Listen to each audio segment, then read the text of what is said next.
This podcast is highly sponsored by Thriveys. Thriveys is the first mental health product line with affordable products you can use whenever you need something to lean on for emotional or mental support. Currently, we have coloring books of all ages and affirmation mugs. There are some new products coming up, so you need to make sure that you check out Thriveys on Instagram and Facebook so that you don't miss out on the updates.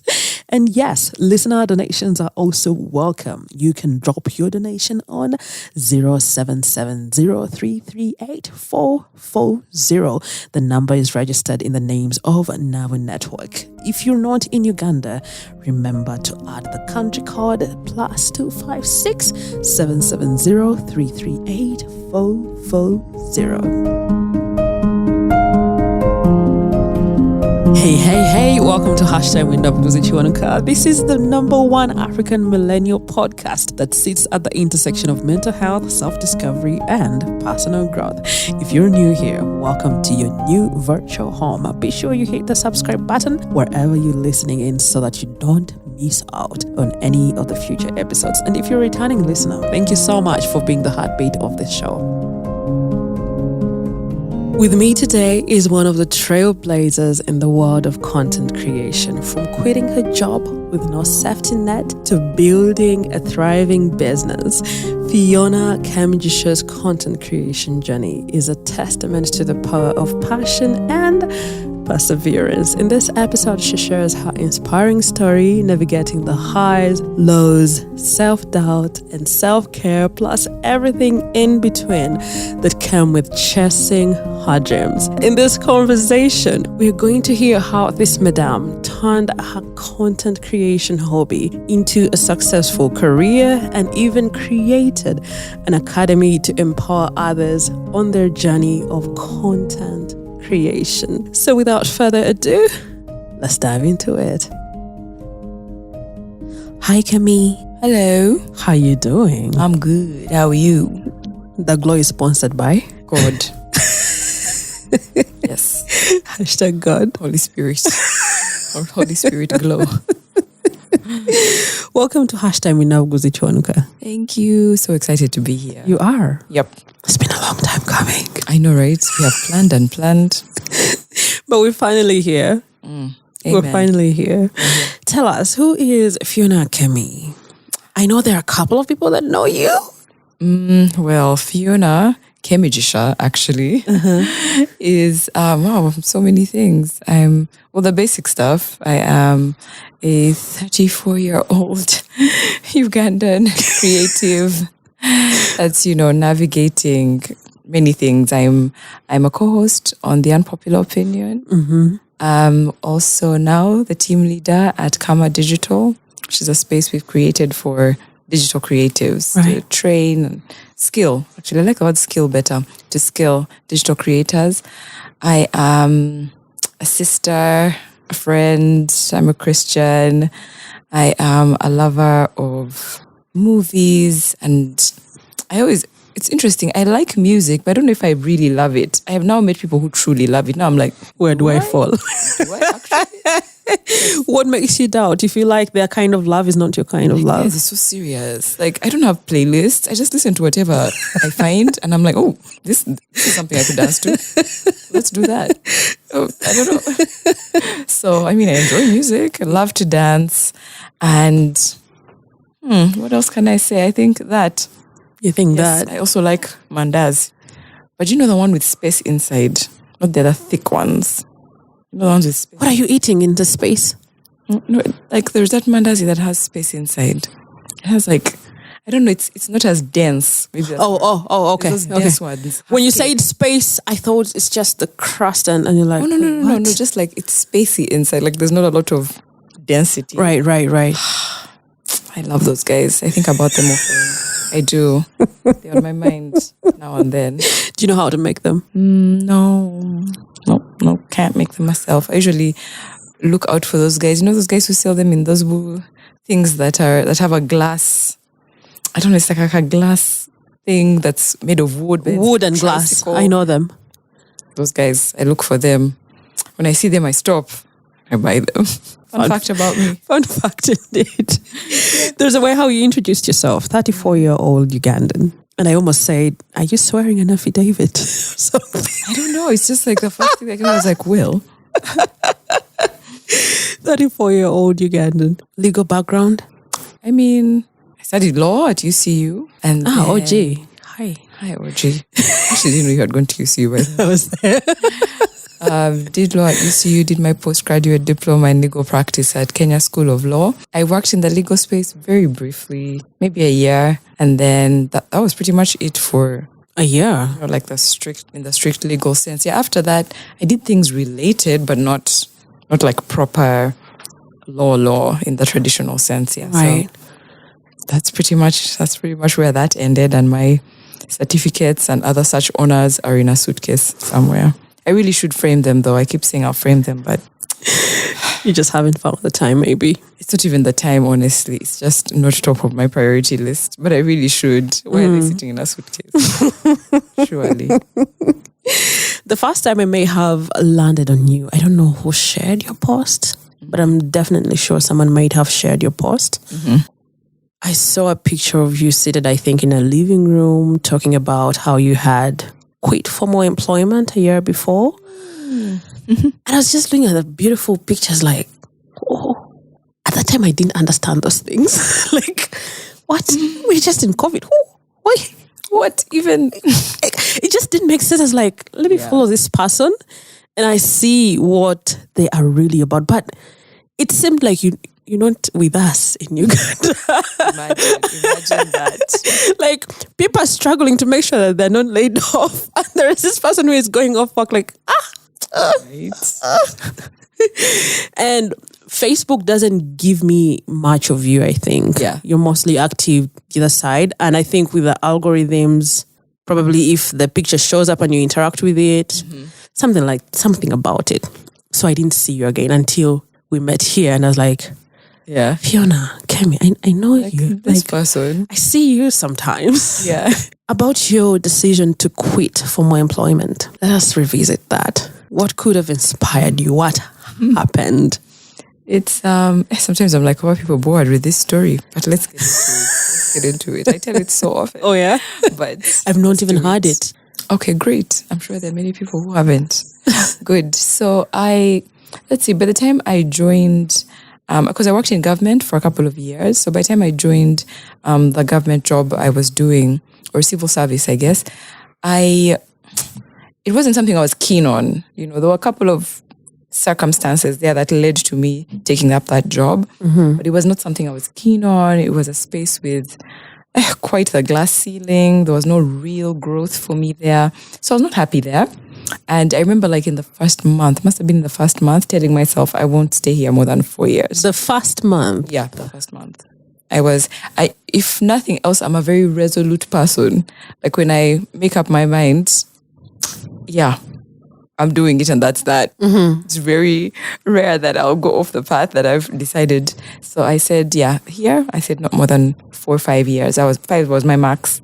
So I got in there, I was doing the work, and I just needed what is it called? Like a place to release, because I just didn't enjoy the work. And career is such an important part of what we do. Like just being a human being, your work is so important. Mm-hmm. And so those hours you spend there are so many. And that's why working one of those jobs, I work night shift, what? So it was a lot of hours. And I just was not happy. So I said, okay, what can I do that makes me happy in my free time? And I started blogging. And which are we looking at?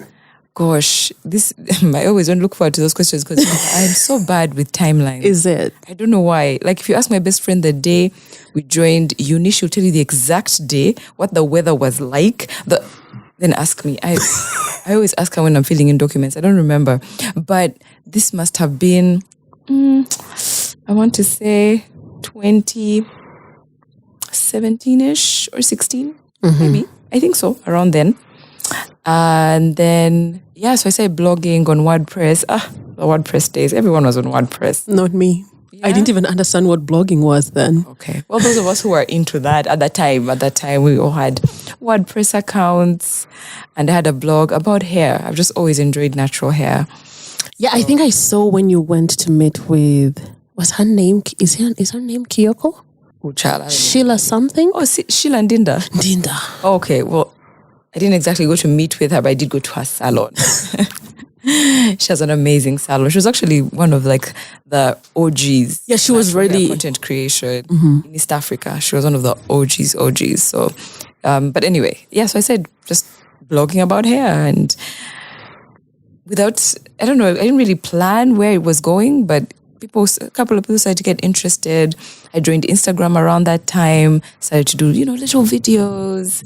Then I went to YouTube, and then I started to think, okay, this is interesting. Is there something here for me? Because I've always liked creative things. I've been on stage for as long as I can remember. Like my earliest memories, well, apart from home memories, like if I was in school, I was somewhere on stage doing something.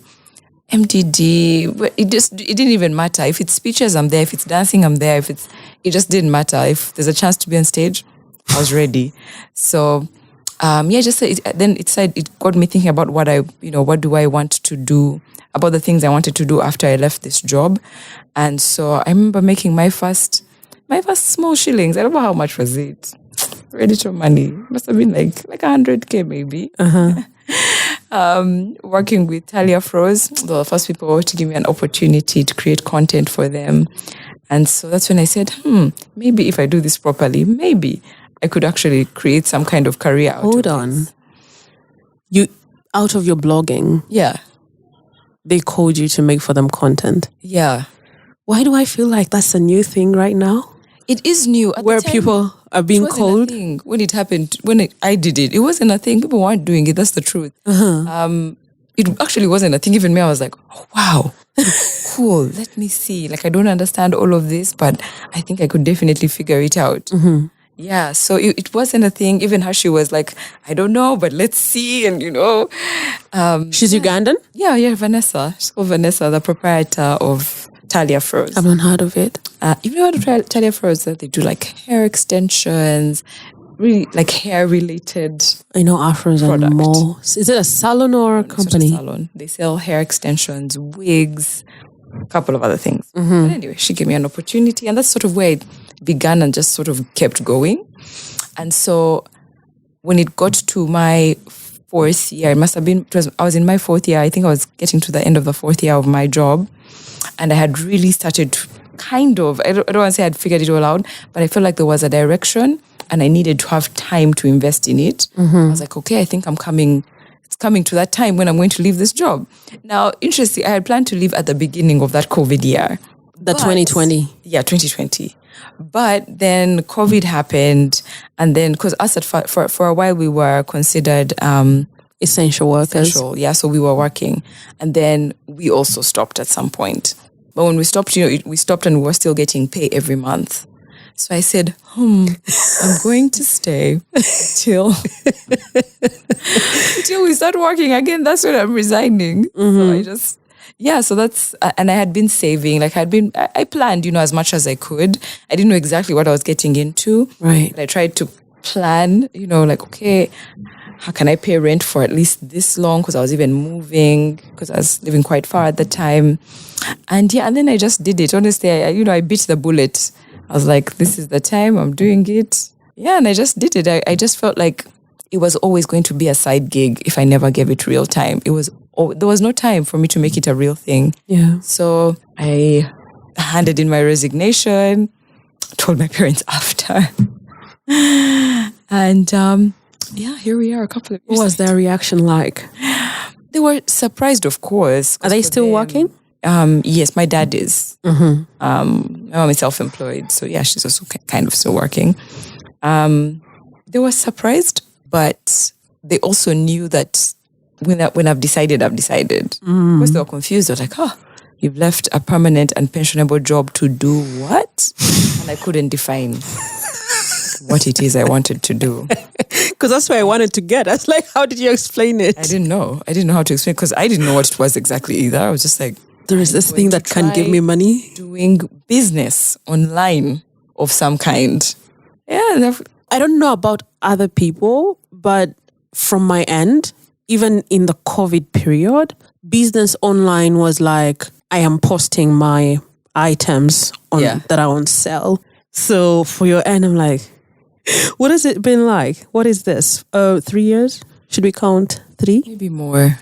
Because, 3. Oh, it feels so much longer in my mind. Anyway, because that was COVID year. 21, 22, 23, 24, something like that. I guess just so many things have happened in that space of time. What was it like? What is it like? What is it like? What has it been like for those 3 years? It's been hard. At the beginning, I really didn't know what I was doing. And I wasted a lot of money. On what exactly? Because at first, I was trying to create something around natural hair specifically because that was my thing. That was my niche at the time. So I had sort of a membership structured business where I would do like consultations, which interesting actually people were interested in, and I would do consultations. And I also had products, so I would do like little packages, like spray bottle, this and that. Products of your own? You made products? No. I was bringing in products. Heat caps, and I would do them in like a little package. So then, because there's a membership structure, like every month you would get different types of things, and there's a newsletter and whatever. Wow, it was quite a lot of work that I was doing by myself, and I didn't dip my toe. I just flew. Like me, I was like, here is my money. I'm diving in with all of it. It was a big mistake. All of it. Highly recommend you just dip your toe. Yeah, well, not everything, but yeah, a big amount. I really could have just first tested to see. Yeah. We should really seek advice, yeah. I spent quite a bit of money. It was wild. So there were a lot of broke times because what was coming in was not matching what was going out. And it was really, really hard. It was lonely because there weren't really people doing what I was doing. Not really. Exactly. Yeah, so it was a lonely journey. People are looking at you wondering, where is she okay? Going? Where is this going? But I was still paying my rent. I'm like, okay, let me pay this rent and keep moving. So it was confusing and challenging. I feel like it's only, I think, I don't know which year now, but when it's hard to pinpoint like the moment when things started to change because it was gradual. Over time I started to understand like, okay, not products. And I moved away from products and focused more on a service-based thing, that, if I'm creating about XYZ, that I can attract this type of brand and not just attract them. I'm the one who's reaching out to them like, I can do this and this for you. So then I switched to more of a service-based model, and that started to work slowly as people started to also understand that, this is a new type of marketing. So it was slow. It really took a while for me to understand what I was doing and to leave products and come into services.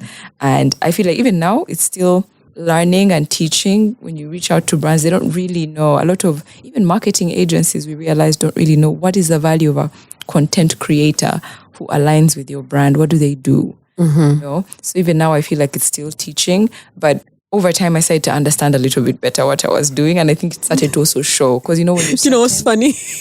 People started understanding what I was doing. I started understanding what I was doing. Yeah, it's both, actually. And it's not that someone called you. You just took yourself. Just take myself. I just realized that, okay, these people don't know. I'm going to show them what I do. And then we kind of, like talking about it now, it's weird talking about it now. I'm realizing that I'm actually a very brave person because what on earth was... It's wild. Like, where did I get the balls? Who did I think I was? In those, I don't know, do I call them months? In the months of testing and learning, where did you get the knowledge to come to a place of saying, it's not the products? Okay. Let me do the service. Were you doing consultations? Are there some content creators you might have landed on? So it was trial and error. And also, I feel like the soft skills I learned from YouTube, I taught myself these things of like basic video editing, stuff like, I learned a lot of stuff from YouTube. And then the other stuff was really a lot of trial and error. Like, I tried this, that didn't work. What else can I try that maybe will be better? There was a lot of trying and failing and then over time, as other content creators started to also like thinking, because now like Prim, Nyonyozi, she's one of my co-hosts on the Unpopular Opinion. Mm-hmm. When I started, she was still like, she was like, I want to do this thing, but right. like, no, I can't even imagine. And then, so now by the time I was like really sinking in, then she also decided to start like dipping her toe. So it was nice to have someone who kind of understood, so that, that, I don't know if I can call it a community because we were just two at that moment. But yeah, it helps to also have someone you could sort of, hey, but now this, and these people have told me this. And then you ask yourself, and you're like, okay, let's go online and see, what does this mean? Or, Mm-hmm. So we're kind of learning on the job. We really don't know what we're doing. Yeah. At all. But it was a lot of teaching myself. Yeah. We're now in an era where there are multitudes, I would say there are multitudes of content creators. Yeah. It was wonderful, actually. What a time to be alive. For us. There are multitudes of content creators. What do you feel like? Because you've mentioned even when you go to some companies or brands, they still don't understand the value of having a content creator on their board. What do you feel like people misunderstand about content creation? Sure, there's that. I think most of the time it's a lack of information, and that's, what is it? Like trepidation? Is that correct word? Like that hesitance. Like they just have that hesitancy to engage with something they don't know. If you're a brand and what you've known is billboards and radio and TV, you're like, is this going to make sense for me? So as a content creator, what I know now, one of the things I know very clearly is that it's a continuous teaching. It's teaching people. It's reaching out to people and telling them, oh, I can do 1, 2, 3. This is how beneficial it could be to your brand. This is why I align. This is, all of that. So it's mostly a lack of information. It's really, when you don't know something, so you're hesitant because, so it's nice when you find people who are willing to, first of all, take a chance, and who are willing to just dip their toe in the water at least, let me work with you for 3 months. Right. So I can really show you what I can do. And I think, again, what a time to be alive, because now people are starting to see. It's almost obvious. We are far from even really seeing. We are still far. You'd be shocked. We're still far from the real seeing, but we're starting to catch on. So it's nice because now you can point out examples and be like, oh, do you see this and this? Or even your own examples and say, when I did this campaign, this is what happened. So it's amazing. I think what a good time to be a content creator. I think. And now that you're speaking about the campaigns that you may have thought about, that you did, what is that job that you got and you're like, yeah. Like I've made it, Okay, not made it. But if it makes you, if it made you feel like that, let's hear it. Which one is that? No, I have never felt like I've made it. I feel like making it is a continuous journey. But which one is it that made you feel like I made the right decision? It's interesting because actually it's that first one when Vanessa took a chance on me. She was a small business, so she had a huge budget, and I was also just a newbie. Her taking a chance on me, that is actually, it was big for me. It's what got the wheels really turning, oh, wow, this is not just a hobby thing. If I do this and do this well, I can turn this into something special. So it was that. Yes, I've had the privilege of working with bigger brands over the years, but that's what it shifted. It made me see something I hadn't seen before. Right. So yeah, that was actually a really special thing. It opened the doors for you. Yeah, it opened more of my mind. I feel like the doors that opened were me. I went and opened doors for myself. But she made me realize that if someone can be this open-minded to explore this, there must be others. I just have to do this better. I have to focus and create a structure. I'm a person of structure. So I thought I'm not structured enough to really get to where I want this thing to turn into. But if there's this, then this tiny, something, that means I can do something much bigger if I organize. Right. Yeah. And now we see Prim on board with you. What did he do for you? Apart from having someone that you can possibly confide in and have a conversation about the content creation journey, what more did he do for you? Because I see Unpopular Opinion. And meanwhile, I didn't recognize you. There was a person who I knew I landed on Facebook. Yeah. But it's this year and I'm like, wait, so it's the same person. look at that.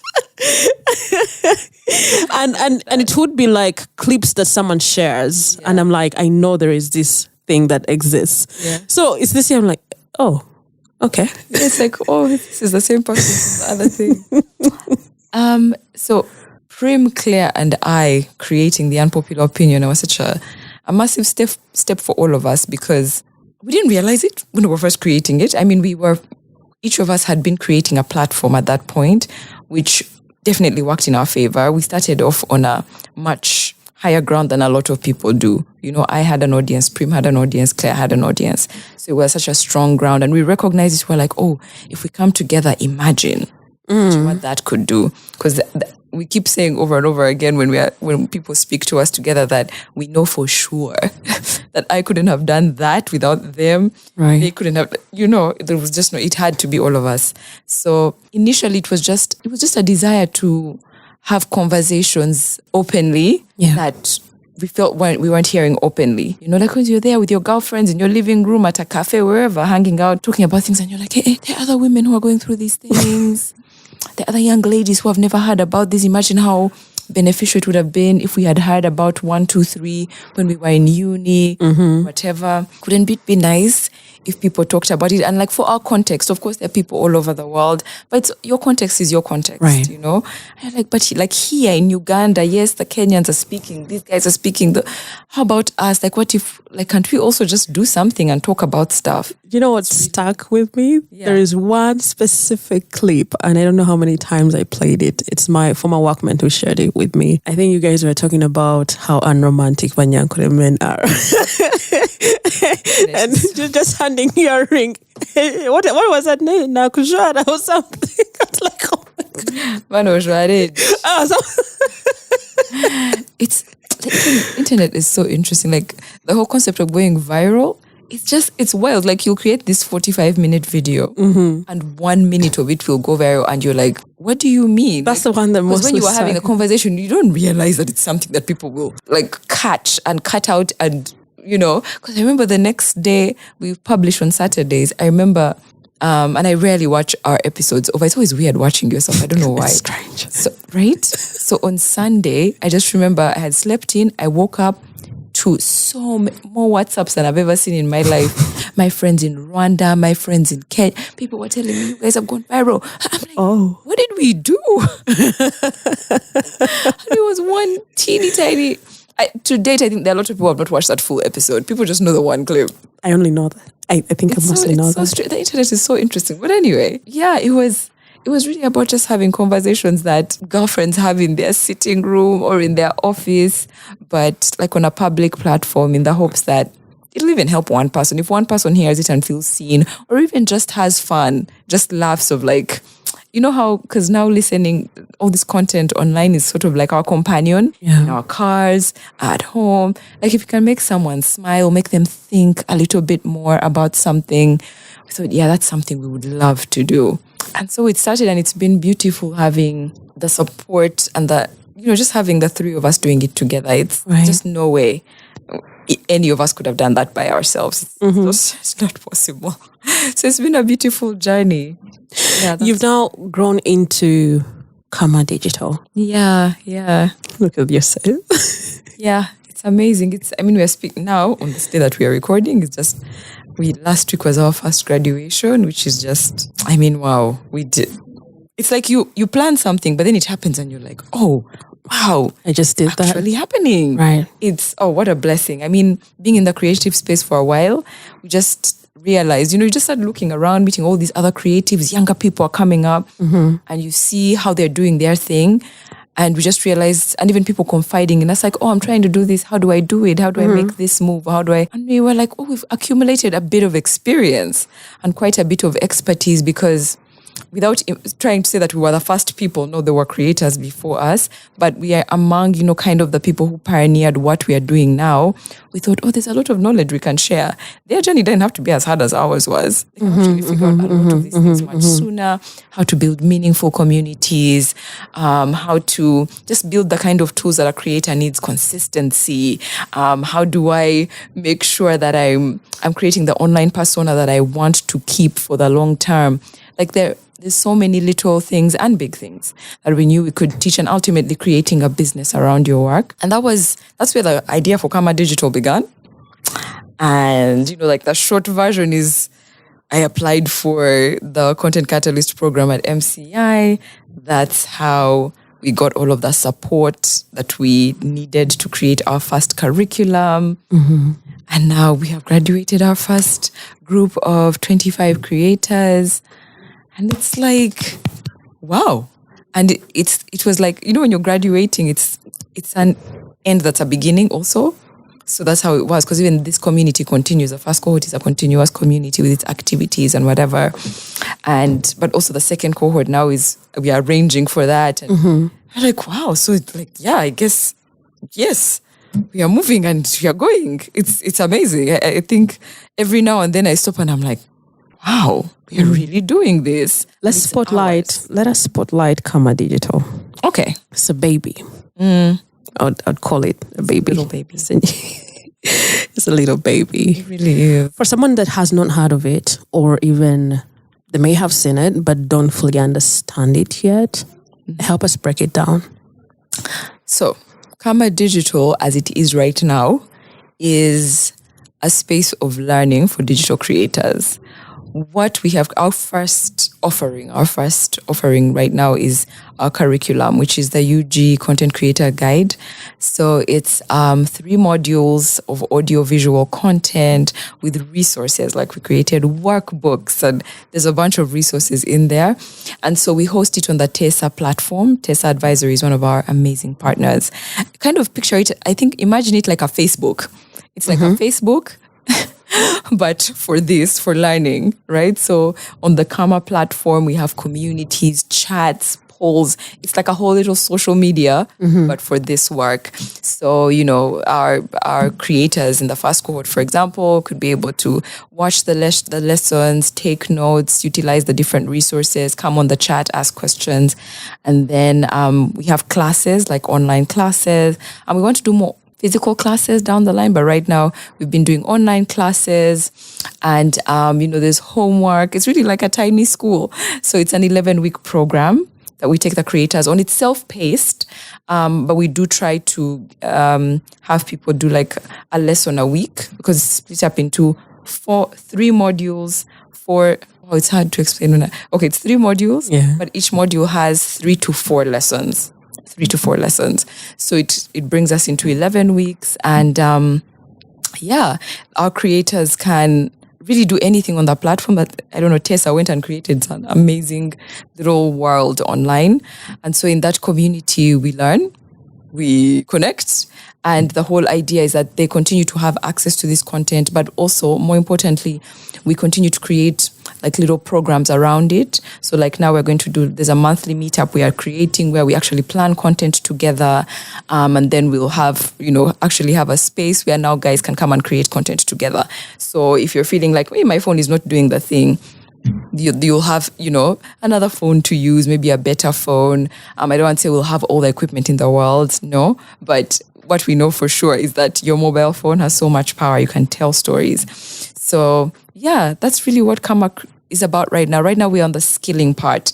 Down the line, there's a couple of aspects we want to incorporate around actually connecting creators to brands, more of agency. But before we get into that role, we just saw such a big gap for skilling. Like, let's first create this group of professional creators. Let's get out of having a very expensive hobby and actually doing a professional thing. So that very expensive hobby. Brands, it's a different thing. They're finding creators who are empowered. You know what the legal part looks like. You have contracts. Let's get out of this stuff of working on WhatsApp.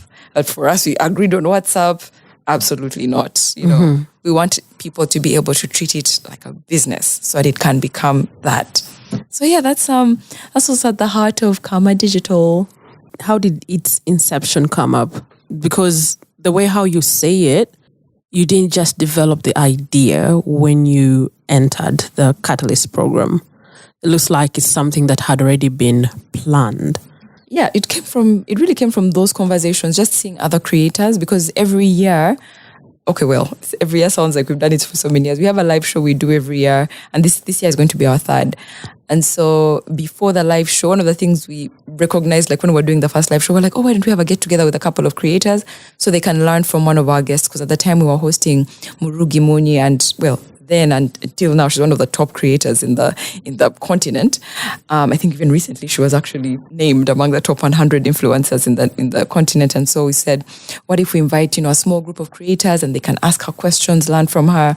And so that's what sparked it. We're like, oh, creators want to learn. Creators want to find community. That's what it was. And so at first we had even planned to do sort of a symposium type of thing. Then we put it on ice. I remember Claire was going to have her baby. Then we're like, oh, let's put that on pause. And then later is when it became this, oh, no, let's make it a thing where we teach and we collaborate with other people as well so that we can just improve the experiences of people who are trying to become digital creators. And just show them the ropes. There's quite a bit of knowledge that we had to share. Like, so to make it like a consumable package of stuff that people can get. And then, You've talked about the first month. You shared about the dry period, the brokenness. Tough times. You talked about that. And then we are now here. I don't know, middle income, Ama. Interesting. I mean, now we are in a place, like I don't even want to, I always even shy away from people who want to say, like, you guys have made it. I'm like, guys, we are in the process of getting there, it's a process. We are, I mean, I can confidently say, like, as a creator, this is actually what I do. Like, creation got me into communications, and which has been paying my bills alongside creation. You'll find few creators that do it full time, and we're hoping we can work towards a day when people can do this full time. But as we work towards it, creation can actually lead you to other avenues. That's why even when we are teaching about monetizing in our course, we don't tell people, oh, just wait for brands. No. In monetizing creativity, it's not just brands. There's the monetization of the knowledge that you have. A lot of people they actually have knowledge to sell. They're coming to talk to you about hair. They're coming to talk to you about cars. They're coming to talk to you about any number of things, clothing. All of those things are things you can sell to the audience you're building. So the community building is actually the first and most important thing before even brands. Brands are attracted to something that's already moving, right? So, I mean, and we are no different. We are also now on that journey that we go to a point of, okay, people are starting to understand what we do. Amazing. Then you get to that point where now your business is paying for itself. Fantastic. Now we've brought on our 2 team members. You're like, wow, we can now actually bring on, people to Extra be part people. of our team. Yeah. So it's a continuous growth. So that's where we are. We are not, I don't know, in the sky, but we are definitely, there's this thing of that Pastor Mike Todd says a lot of progression, not perfection. It's a progression. And it's just like, it's very clear. We can see this year it was like this, next year it's like this. So, yeah. Has there been a time where you felt like, I'm tired? The question is, how often do I feel like I'm tired? That is a true question. Because... Okay, how often? But that's not, it's not like a prescription that you say 3 times a day. No, it's not a prescription, but it's, every now and then, I think like most things in life, there are moments when you're feeling like, I don't think, that time before you even break even, you're like, but will we ever break even? Will we? Or will we keep doing this?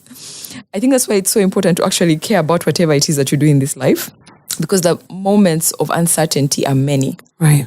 And it sounds cliche, but there are moments where it's truly just the passion and the desire to serve whoever you've chosen to serve that is keeping you moving. And support of people. I mean, I found such great support at MCI. People now even ask me if I work here. Because I found such amazing support and community here. Sometimes it's that's keeping you moving. And that's just when? April this year? Last year? We started last year. Oh, okay. Because now it's been more than a year of MCI, like of MCI family. So the moments of wanting to give up are definitely, I don't know, I don't even want to say any entrepreneur, any person in the world would say, you could have a job you love, but some days you're like, absolutely not. Absolutely not. This is not it.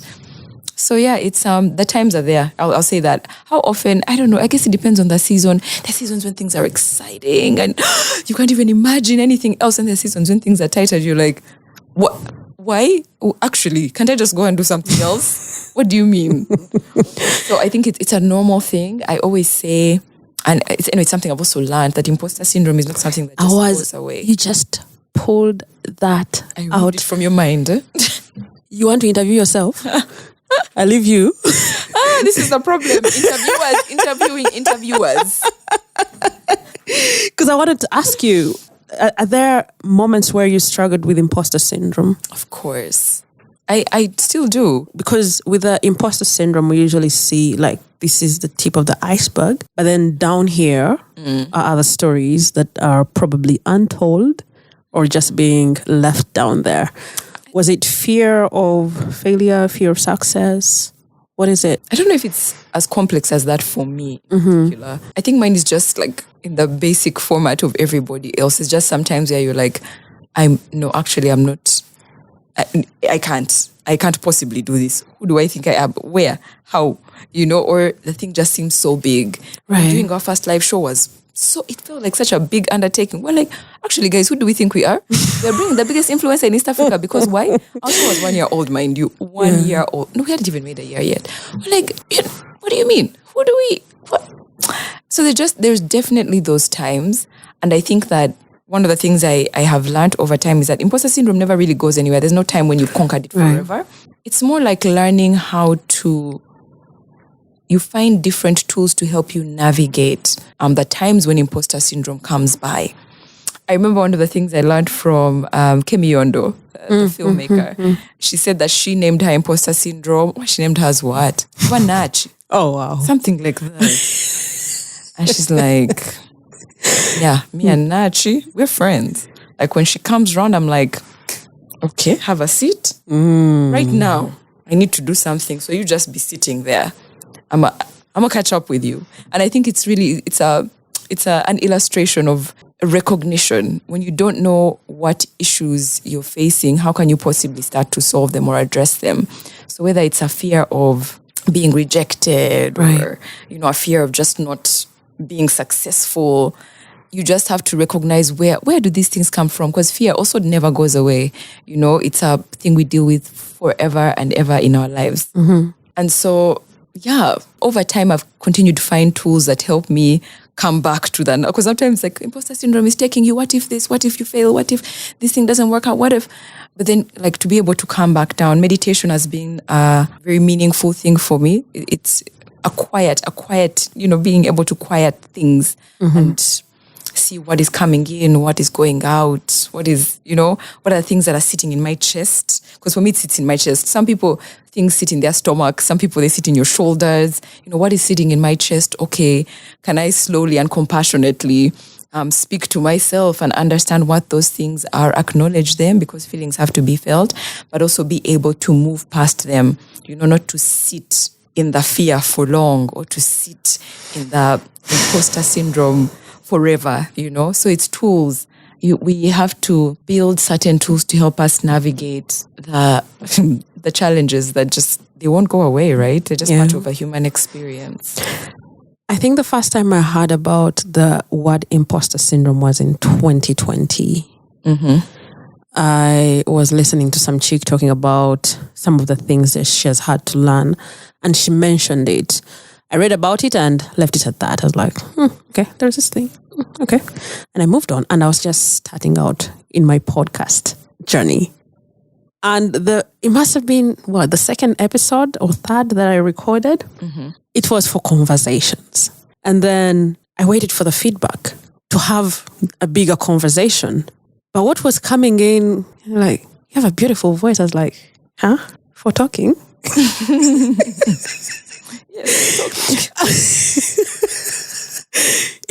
I had never heard of that. And I was like, now I think I don't have content. People are just looking for what to tell me. And so when you see my first year of podcasting, I would come like once a month or once in 2 months. Like, because I was like, hey, better leave before I embarrass myself. I don't have content. These guys are just talking about, these guys have just phoned something to tell me. Let me leave. And then I think that year in September, I got called as, I have a foundation. There are kids whose tuition we pay for. So I got called under the CSOs for some training. And when I got to the hotel, I was already scared. And what made it worse was seeing older people reeling in their suitcases. I was like, do these people know who they called? I stayed in the car with my cousins and I pretended that we were still having a conversation, but I couldn't get out of that car. I was so scared. So my cousins, like, yo man, get out of the car. We have to go home. And I was like, first escort me to my room. So I saw the room also. Massive, beautiful. I was like, yeah. I ran out. I was like, it can't be me. These guys don't know who they invited. I was so scared. Yeah. But I'm also lucky that at that time I had watched this girl's masterclass, Lavia Jai. I don't know if you know her. Yes. Podcaster. Yeah. I had watched her masterclass on fear and I recognized that. So I had to replay that masterclass. And by morning, I was good to go. I think even in the morning, I replayed it because I kind of understood where I'm at. Yeah. Still scared-ish to enter the training room, but I got in. By 2021, I had understood what I was struggling with throughout 2020. And I think that's why I started coming out stronger as a podcaster. Yeah. So that, I'm very glad you brought it up. Yeah. I think there's some, I don't know, sometimes it feels like there's only, like, what is the solution? But it didn't work like that. Being a human, the condition of being a human is so complex and it comes with a billion things. Sadness is a normal part of our lives. I think that even while it's beautiful that now we are so woke about mental health, it has also caused like that, I don't know, sometimes you're just catchwords. It feels like, anxiety is almost a catchword because anxiety is actually a normal human emotion. Yes, it can go to different levels, but it's also a normal human emotion. And so sometimes we are hyper aware. And sometimes I think we drive ourselves into stress without realizing. You're consuming all of this content, it's telling you anxiety, and you're like, this, and then you're losing your mind. Yeah. So, but I think a tool that I don't think any of us can even afford to not have is stillness. Where do you find stillness? You have to be still sometimes because the world is really noisy, and being an adult is really noisy as well. So whatever your stillness looks like, man, you have to find some stillness in this life. Otherwise, I don't know. In these 34 years I'm seeing, it's needed. You seem to pride in the 34 years. I love it. I feel like it's so... I realized over when, like some years back, that you only get one of each year. I'm not going to be 34 again. So I actually must really be so excited about it. So me, I don't know. I love it. I love to sing my age. I'm like, this is the one time. 34 isn't going to come back round. Yeah. So, yeah. You've talked about the need to find stillness. And you also mentioned meditation. Is there another way you take care of your mental health? Yes. Movement is very important for me. I really like to dance, which surprises people. I was like, do you guys just think I'm not fun enough to dance? Because you see me here being serious. I like dancing. But I've always liked to dance, actually. It was one of the things I was always on stage doing. So I've always found such freedom in dancing. I feel like it's one of... I keep saying that I want to be dancing till I'm old because for me, I don't want to lose my music. I remember there was a couple of years there where I had lost my music. And I don't know, lost my music means many things. It means actual music, but it also means I had lost my sense of wonder about life. Sometimes being an adult, you can lose that childlike excitement and curiosity. Yeah. It's harder to keep up with when you're an adult trying to pay bills and do this and that. But it's one of my ways. I love to dance. And while I don't like to go out to the disco or whatever, I found Zumba class and I said, Wanosivao shall be dancing in this Zumba class. Shout out to Grace. Our instructor is 64 years old. Yeah. 64. She has so much life and vitality. I'm like, I want to have that vitality at that age. So dancing is very, very important to me. That's my favorite form of movement. I mean, I do some yoga sometimes, some Pilates when the energy is little, because dancing really needs energy. Yes. So the energy is not there. But it can also be slow. You want the vigorous one. We are there, we are jumping, we are throwing legs. That's not dancing I want. But, so it's dancing. And then, I already said meditation, because for me, meditation brings together a couple of things. There's, like breath work is really important. I found like breathing is actually really powerful, but that's a conversation for another day. Isn't it? So breath work, prayer, because for me, meditation time is also the time of prayer. My spiritual life is really important to me. It's like it's a center. It's a place of finding balance. Yeah. So that as well. Those are a couple of things. I do really value the people in my life as well. So finding time, and Lord, as an adult, finding time is like a whole examination. But even if it's a phone call, sometimes me and my sister will just be on a phone call for 1.5 hours. You ask us what we are jazzing, many things. But yeah, the time to be with people. I think living alone also, while it's amazing, I love that I have the opportunity to live by myself in this life. I think it's such a time of growth. But anyway, living by myself, I also realized that there's a danger of over-isolating. So, just being intentional about, even if it's stepping out to drink chai with a friend. Yeah. Let's go drink that chai. It actually can get you out of your own head. When you live by yourself, you can really be in your own head. And it can be a bit chaotic. So yeah, I think that those are my couple of things. Yeah. And what would you love to leave a new or young creator? What advice? Yeah. Words of wisdom. Consistency. It's a song that we sing, and there's a reason why. You know how I say this all the time, cliches are the things that are found to be most true. We sort of brush them off, but they're that because they're said so often because they are true. So consistency is the gift that you will give yourself and your community. It achieves so much for you, and also achieves so much like for the external things you're trying to achieve within your content creation journey. For you, it makes you truly like bond with this work. You need to bond with this work actually. Yeah. If you're doing it just now and then, you don't care about it enough. Yeah. You haven't created the kind of relationship that is going to last like any other relationship. So building consistency, find how you can do that. Whether batch creation is such an important thing. Whatever kind of creation you do, create batches of content. When the juices are flowing, create lots of content. And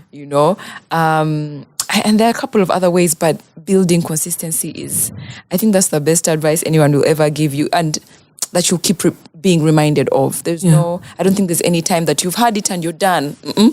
Actually, I feel like even me, I need to constantly be reminded that, madam, you can't just be there disappearing, So consistency. It's the gospel. It really is. All right. Thank you so much, Kemi. You're welcome. Thank you for having me. It's been so good. Really? Yeah, it's been good times. I really like to talk in specific settings. There are actually settings where I don't talk, but these kinds, I like them. So thank you for having me. Thank you so much. You're welcome. Bye. Why we whisper? We are going. Cheers.